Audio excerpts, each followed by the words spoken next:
Oh, I'm back to looking at some trouble spots in the Schumann Quintet. I'm in the last movement. My favorite spot. So I'm going to approach it because I want to know what it feels like before. Got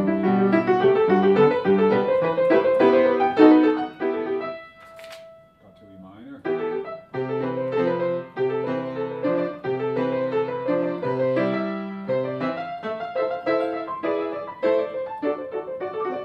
So I have to be able to enter into the spirit of that with a sense of great ease.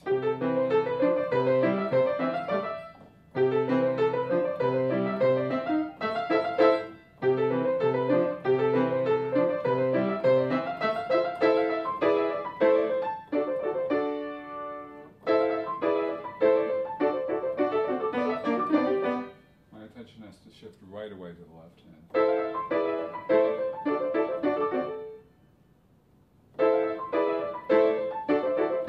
There's a certain advantage to that little trill instead of the octave thing.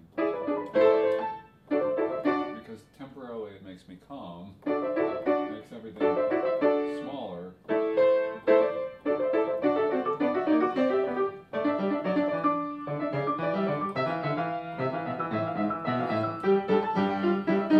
So I'm practicing.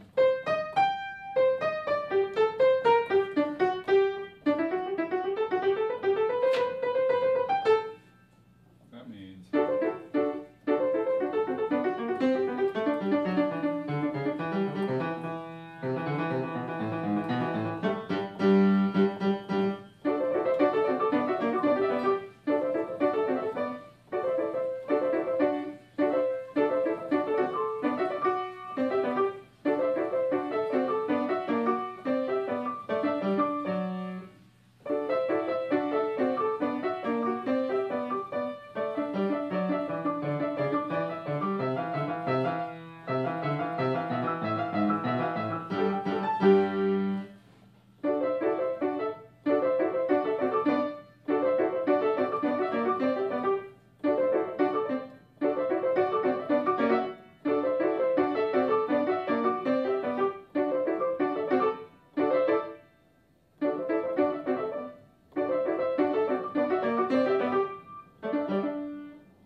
that just doesn't sound at all easy. So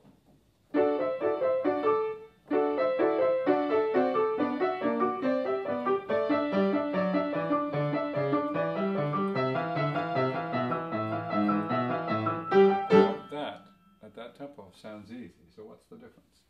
There's plenty of time to make every decision I need to tell myself where to go, what the keys are, what the gestures are.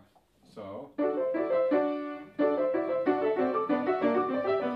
what's the big difference? It's really subjective ultimately. If I feel that there's a lack of time, if I panic in other words, then I don't react with that sense of aplomb and calm.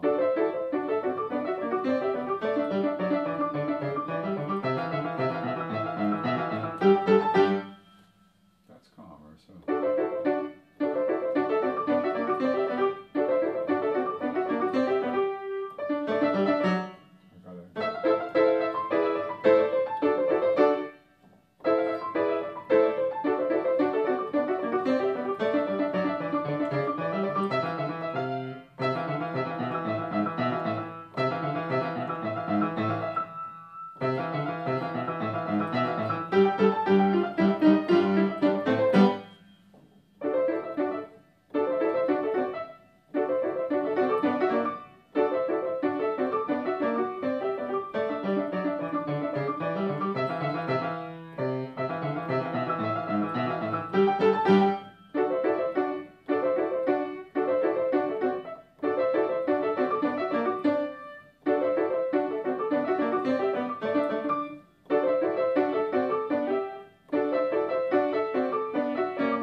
positive reinforcement here. So I've got to make sure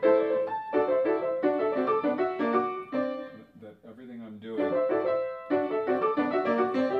feels like a positive reinforcement. That seems like a no-brainer. But it's so easy to waste time doing stuff that's more or less okay, but doesn't give a sense of fluency or simplicity. In other words, it's got to feel reinforceable.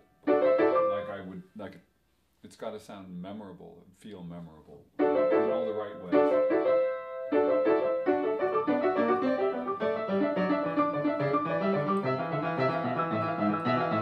One thing I noticed about that time was that I was looking ahead, thinking ahead, and not feeling unduly challenged by the present moments.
Gesture. But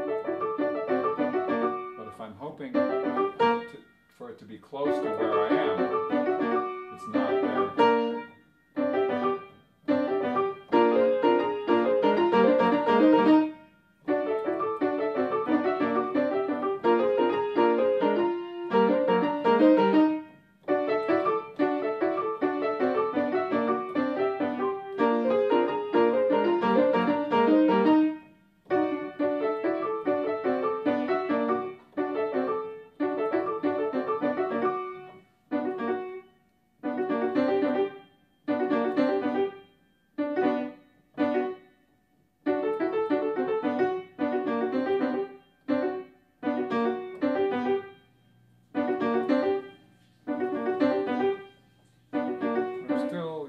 Still fighting with the fact that no matter what I look at, what fingering I look at, there's something inherently untrustworthy about it. So that's interesting. I could go to 2 on the last finger. It's a real hybrid. In other words, stick with the 3 shake and then just turn to 2. But with that would make the next position change harder.